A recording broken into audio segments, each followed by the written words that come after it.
Doctor Sandeep Ghetiya એક અવિસ્મરણીય શૈક્ષણિક સફર. કોઈ પણ મહાન પરિવર્તનનો પ્રારંભ પાઠ્યપુસ્તકના પાનાઓથી નહીં, પરંતુ અંતરાત્માના એક અટલ વિશ્વાસથી થાય છે. ધોરાજી નજીક મોટી મારડ નામના ગામમાં 6 મે 1964ના રોજ એક અસાધારણ ઈચ્છાશક્તિ સાથે એક બાળકનો જન્મ થયો. આ એ બાળક હતું જે ભવિષ્યમાં અનેક પેઢીઓનું પથદર્શક બનવાનું હતું. ડૉક્ટર સંદીપ ઘેટિયા સાહેબની આ તેજસ્વી યાત્રાના મૂળમાં તેમના આદર્શ ગુરુ ડૉક્ટર ઉચાટ સાહેબનું અમૂલ્ય માર્ગદર્શન રહ્યું છે. જેમ એક શિલ્પી પથ્થરને કંડારીને મૂર્તિ બનાવે, તેમ ઉચાટ સાહેબના સાનિધ્યમાં તેમનું ઘડતર થયું. તેમની શૈક્ષણિક કારકિર્દીનું પ્રથમ સોપાન માસૂમ વિદ્યાલય હતું, જ્યાં તેમણે એક સમર્પિત શિક્ષક તરીકે સેવા શરૂ કરી. ત્યાં તેમણે વિરડિયા સાહેબના માર્ગદર્શન અને ધનકોટ સાહેબની પ્રેરણાથી તેમણે કોલેજ પૂર્વેની લાયકાત પૂર્ણ કરી.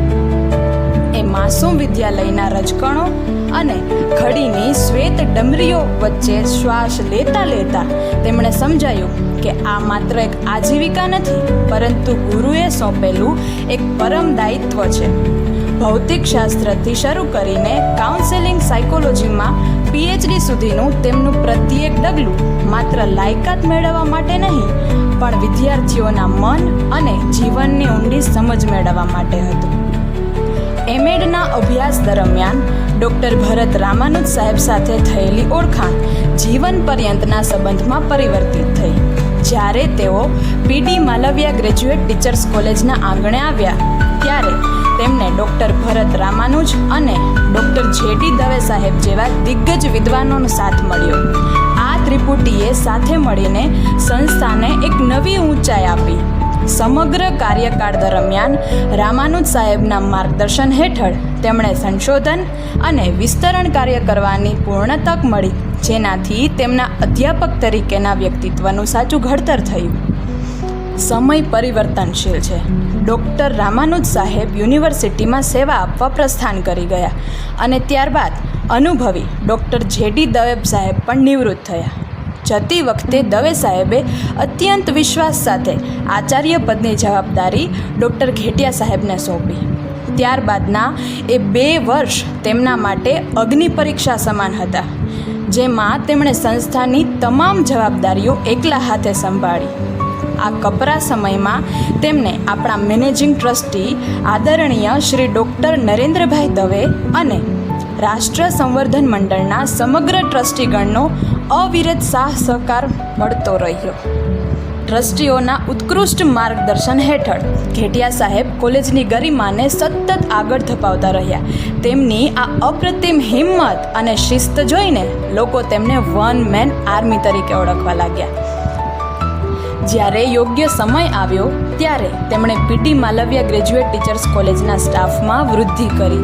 સૌ પ્રથમ 4 તેજસ્વી અધ્યાપકો Gohil sir, Jalpa madam, Kila madam અને જયશ્રી મેડમ જોડાયા. ત્યારબાદ પંકજ સર અને મિનલ મેડમનો પણ સમાવેશ થયો.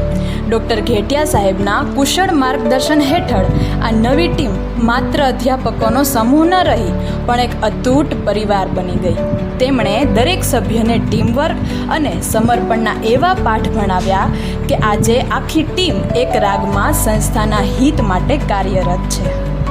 તેઓ દ્રઢપણે માને છે કે નેતૃત્વ એ હુકમ ચલાવવામાં નથી, પરંતુ અન્યોને ઘડવામાં છે. તેમની પાસે એક એવું વ્યક્તિત્વ છે જે સૌથી ગંભીર વ્યાખ્યાનને પણ રમૂજી બનાવી શકે, કારણ કે તેઓ જાણે છે કે જ્યાં હૃદય હળવાશ અનુભવે ત્યાં જ શીખવાની વૃત્તિ વિકસે છે. પુસ્તકો પ્રકાશિત કરવા, પુરસ્કારો મેળવવા અને હજારો વ્યાખ્યાનો આપવા એ એમની સિદ્ધિઓ છે, પણ તેમની વાસ્તવિક સિદ્ધિ તો એ દરેક વિદ્યાર્થીના જીવનમાં છે, જેમના ભવિષ્યને એમણે આકાર આપ્યો છે. ગઈકાલના એ ખડીના કણથી લઈને આજની આ ભવ્ય સંસ્થાના આચાર્ય પદ સુધીની ડૉક્ટર સંદીપ ઘેટિયાની આ યાત્રા એક અતૂટ તપસ્યા છે.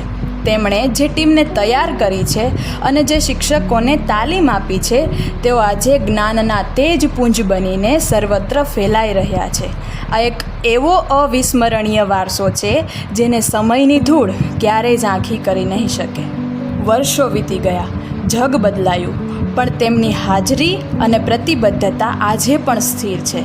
આજે જ્યારે આપણે પાછા વળીને જોઈએ છીએ ત્યારે માત્ર એક કારકિર્દી નથી દેખાતી, પણ એક ભવ્ય વારસો દેખાય છે.